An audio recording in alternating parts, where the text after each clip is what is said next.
दोस्तों, आज का हमारा पाठ है सीबीएसई की कक्षा 9वीं का धर्म की आड़, जिसके लेखक है गणेश शंकर विद्यार्थी। लेखक ने प्रस्तुत पाठ के माध्यम से हमें यह बताने की कोशिश की है कि आज के ज़माने में जो भी लोग हैं वह धर्म के लिए अंधे हो चुके हैं। जो धर्मगुरु राह दिखाते हैं उसी राह पर हम चलते हैं, और चाहे वह गलत हो या सही हो इसका विचार हम नहीं करते हैं। तो उन्होंने यह बताने की कोशिश की है कि हमें सच्चे राह की ओर ही चलना चाहिए, न कि इनके बताए हुए गलत राहों पर हमें चलना चाहिए। तो आइए सबसे पहले हम लेखक का परिचय प्राप्त करते हैं। गणेश शंकर विद्यार्थी का जन्म उत्तर प्रदेश के इलाहाबाद शहर में सन 1890 में हुआ। एंट्रेंस पास करने के बाद वे कानपुर करेंसी दफ्तर में मुलाजिम हो गए। फिर 1921 में प्रताप साप्ताहिक अखबार निकालना शुरू किया। विद्यार्थी आचार्य महावीर प्रसाद द्विवेदी को अपना साहित्यिक गुरु मानते थे। उन्हीं की प्रेरणा से आज़ादी की अलख जगाने वाली रचनाओं का सृजन और अनुवाद उन्होंने किया। इसी उद्देश्य की पूर्ति के लिए उन्होंने सहायक पत्रकारिता की। विद्यार्थी के जीवन का ज़्यादातर समय जेलों में बीता। इन्हें बार बार जेल में डालकर भी अंग्रेज सरकार को संतुष्टि नहीं मिली। वह इनका अखबार भी बंद करवाना चाहती थी। कानपुर में 1931 में मचे सांप्रदायिक दंगों को शांत करवाने के प्रयास में विद्यार्थी को अपने प्राणों की बलि देनी पड़ी। इनकी मृत्यु पर महात्मा गांधी ने कहा था, काश ऐसी मौत मुझे मिली होती।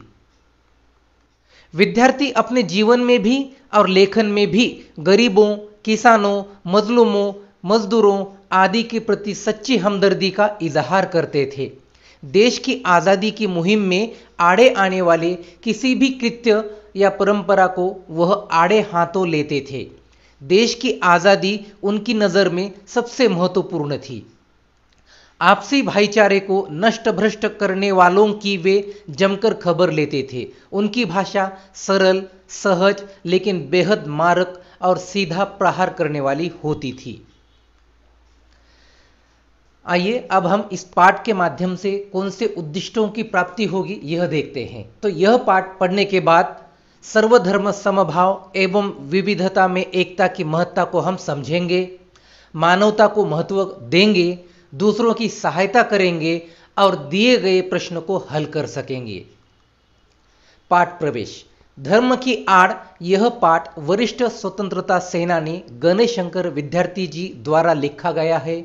इस पाठ के माध्यम से लेखक ने धर्म के नाम पर जनता को आपस में लड़ाकर अपना स्वार्थ साधने वाले लोगों के इरादे और उनकी कुटिल चालों का पर्दाफाश किया है।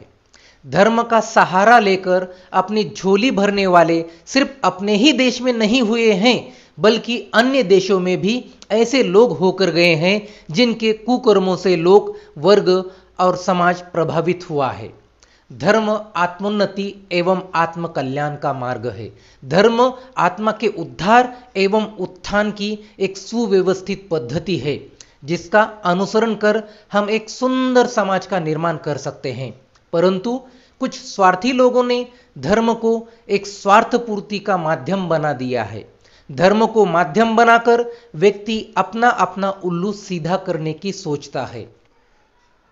वह दूसरों को धर्म के नाम पर लड़ाता है और लोग भी बिना सोचे समझे एक दूसरे को मौत के घाट उतारने के लिए तैयार हो जाते हैं।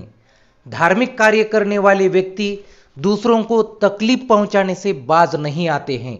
उनके इस तरह के धर्म पालन का कुछ भी मतलब नहीं है। ऐसा धर्म अधिक समय तक टिक नहीं सकता है। अतः प्रत्येक व्यक्ति का यह कर्तव्य है कि वह धर्म के सही अर्थ को जानने समझने की कोशिश करे और मनुष्यता धर्म का पालन करे। आइए अब हम पाठ में जो उदाहरण दिए हैं उसे सार रूप में देखते हैं। प्रस्तुत पाठ धर्म की आड़ में विद्यार्थी जी ने उन लोगों के इरादों और कुटिल चालों को बेनकाब किया है जो धर्म की आड़ लेकर जन सामान्य को आपस में लड़ाकर अपना स्वार्थ सिद्ध करने की फिराक में रहते हैं। उन्होंने बताया है कि कुछ चालाक व्यक्ति साधारण आदमी को अपने स्वार्थ हेतु धर्म के नाम पर लड़ाते रहते हैं। साधारण आदमी हमेशा ये सोचता है कि धर्म के नाम पर जान तक दे देना वाजिब है। पाश्चात्य देशों में धन के द्वारा लोगों को वश में किया जाता है, मन मुताबिक काम करवाया जाता है।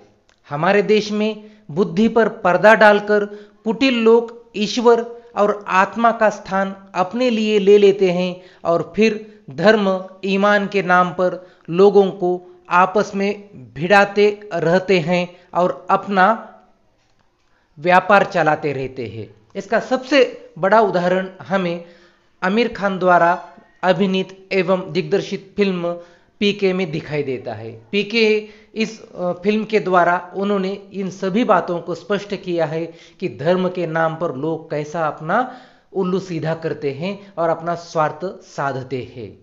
तो इसी तरह से इस पाठ में भी इसी बात को हमारे सम्मुख रखा है। आइए आगे बढ़ते हैं।